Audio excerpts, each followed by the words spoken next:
KSEB. Surcharge വർദ്ധിപ്പിക്കും. ഈ മാസം യൂണിറ്റിന് 2 പൈസ സർചാർജ് ഈടാക്കും. ഏപ്രിൽ മാസം പുറത്തുനിന്ന് വൈദ്യുതി എത്തിച്ചതിൽ 5.48 കോടി അധിക ചെലവ് ഉണ്ടായതായി കെ.എസ്.ഇ.ബി. പറഞ്ഞു. വിവരങ്ങളുമായി ഷീജ ചേരുന്നുണ്ട് തിരുവനന്തപുരത്ത് നിന്ന്. ഷീജ, ഏതായാലും ഈ അധിക സർചാർജ് എന്ന് പറയുന്നത് പുറത്തുനിന്ന് വൈദ്യുതി വാങ്ങിയത് കൊണ്ട് മാത്രം ഉണ്ടായതാണ്. എന്താണ് കെ.എസ്.ഇ.ബി. നൽകുന്ന കൂടുതൽ വിശദീകരണങ്ങൾ? ഏതായാലും കെ.എസ്.ഇ.ബി. നൽകുന്ന വിശദീകരണത്തിൽ പറയുന്നത് ഏപ്രിൽ മാസത്തിൽ പുറത്തുനിന്ന് വൈദ്യുതി എത്തിച്ചതിലൂടെ ഏകദേശം 5.48 കോടി രൂപയുടെ അധിക ചെലവാണ് ഉണ്ടായിരിക്കുന്നത്.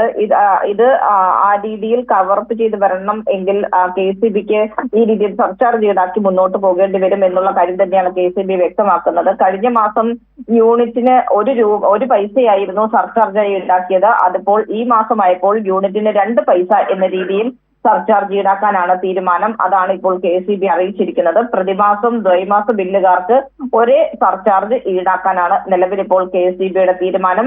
ഇത് ഓരോ മാസവും കഴിഞ്ഞ മാസം 1 പൈസയായിരുന്നെങ്കിൽ അത് ഈ മാസമാകുമ്പോൾ യൂണിറ്റിന് 2 പൈസ എന്ന നിലയിലാക്കുന്നു. അത് വരും മാസങ്ങളിലും ഈ രീതിയിൽ തന്നെ സർചാർജ് ഈടാക്കി മുന്നോട്ട് പോകുക. പുറത്തുനിന്ന് വാങ്ങിയ വൈദ്യുതിയുമായി ബന്ധപ്പെട്ട് അത് നികത്തുന്നതിനായി ഈ രീതിയിൽ സർചാർജ് ഈടാക്കി മുന്നോട്ട് പോകാൻ തന്നെയാണ് നിലവിൽ കെ.എസ്.ഇ.ബിയുടെ തീരുമാനം.